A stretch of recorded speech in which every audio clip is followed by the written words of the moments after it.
Right బడేబాయ్ Modi కోసం కావేరీ జలాల అనుసంధానం, గురువు చంద్రబాబు కోసం బనకచర్లకు గోదావరి జలాలు.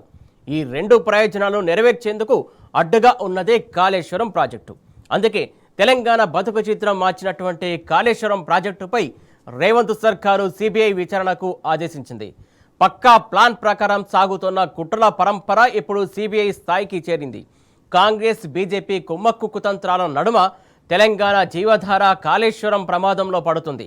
అబద్ధాలు తప్పుల తడకతో రూపొందించినటువంటి పీసీ ఘోష్ కమిషన్ నివేదికపై అసెంబ్లీలో చర్చకు పెట్టడం, ఆగా మేఘాల మీద సిబిఐ విచారణకు ఆదేశించడం పక్కా ప్లాన్ ప్రకారం జరుగుతున్న కుట్రలేనని క్లియర్గా తెలుస్తుంది.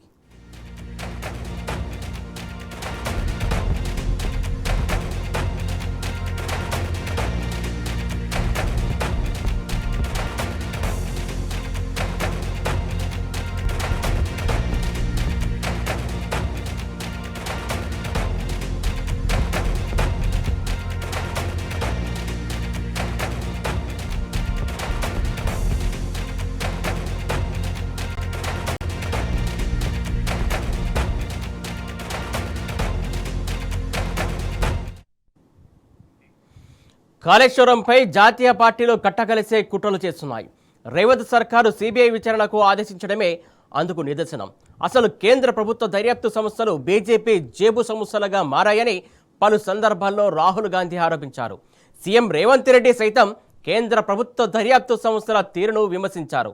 మరిప్పుడు కాళేశ్వరం ప్రాజెక్టు నిర్మాణ లోపాలపై సిబిఐ విచారణకు ఆదేశించడంపై పలు అనుమానాలు తలెత్తుతున్నాయి. కాంగ్రెస్ బీజేపీ కుమ్మక్కై కాళేశ్వరంపై కుట్రలు అమలు చేస్తున్నట్టు క్లియర్గా అర్థమవుతుంది.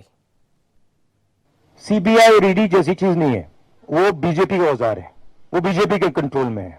हिंदुस्तान में जो हमारे इंस्टीट्यूशंस हुआ करते थे वो आज इंस्टीट्यूशंस हिंदुस्तान के नहीं है. चाहे वो इलेक्शन कमीशन हो, चाहे वो सीबीआई हो, ईडी हो, ये सब हो, ये अब बीजेपी और आरएसएस के हथियार हैं. आपको क्या चाहिए? आइस और नाइस. आइस का मतलब income tax CBI ED, nice का मतलब narcotics income tax CBI ED. तो मोदी जी का फ्रंटल ऑर्गेनाइजेशन चाहिए. ये फ्रंटल ऑर्गेनाइजेशंस को जब जब चुनाव आएंगे तब तब वो फ्रंटल ऑर्गेनाइजेशन को इस्तेमाल करने के लिए कोशिश कर रहे. इससे पहले ईडी पहले आते थे, बाद में मोदी जी. ఈ కేసును సెంట్రల్ బ్యూరో ఆఫ్ ఇన్వెస్టిగేషన్ కి అప్పగించడం సముచితము. అందుకే ఈ కేసు దర్యాప్తును సెంట్రల్ బ్యూరో ఆఫ్ ఇన్వెస్టిగేషన్ కు అప్పగించడానికి సభ నిర్ణయం తీసుకుంటున్నది. రాహుల్ గాంధీ వచ్చిందా లేదా? రాహుల్ గాంధీ ఆదేశం లేకుండా రేవంత్ రెడ్డి గారు ఇక్కడ ఈ నిర్ణయాలని చేస్తాడా అధ్యక్ష? కాళేశ్వరం కేసును రేవంత్ సర్కారు సిబిఐకి అప్పగించడాన్ని బీఆర్ఎస్ వర్కింగ్ ప్రెసిడెంట్ కేటీఆర్ తీవ్రంగా తప్పుపట్టారు. సిబిఐని బీజేపీ ప్రతిపక్షాల ఎలిమినేషన్ సెల్ అని రాహుల్ గాంధీ చెబుతారు. కానీ రేవంత్ రెడ్డి మాత్రం సిబిఐని నమ్మకమైన సంస్థగా పేర్కొంటారన్నారు.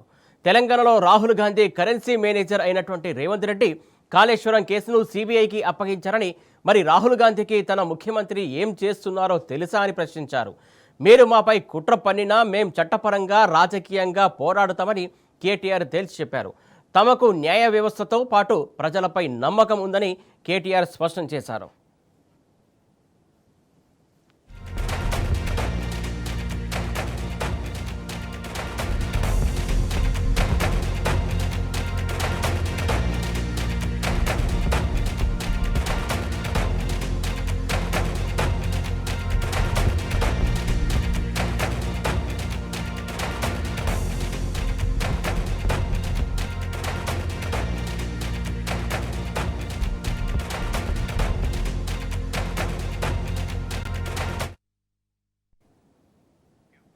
కాళేశ్వరంపై సర్కారు కుట్రలను తెలంగాణ సమాజం ఎండగట్టింది. కాంగ్రెస్ బీజేపీ కుయక్తులపై గర్జించింది. రాష్ట్ర వ్యాప్తంగా అన్ని వర్గాల ప్రజలు రోడ్డెక్కారు. బీఆర్ఎస్ ఆధ్వర్యంలో ఆందోళన బాట పెట్టారు. ప్రభుత్వ వ్యతిరేక నినాదాలతో హోరెత్తించారు. కేసీఆర్ తెలంగాణ తల్లి చిత్రపటాలకు కాళేశ్వరం జలాలతో అభిషేకం చేశారు. జాతీయ పార్టీల కుట్రల నుంచి కాళేశ్వరాన్ని కాపాడుకుంటామని ప్రతినబూనారు.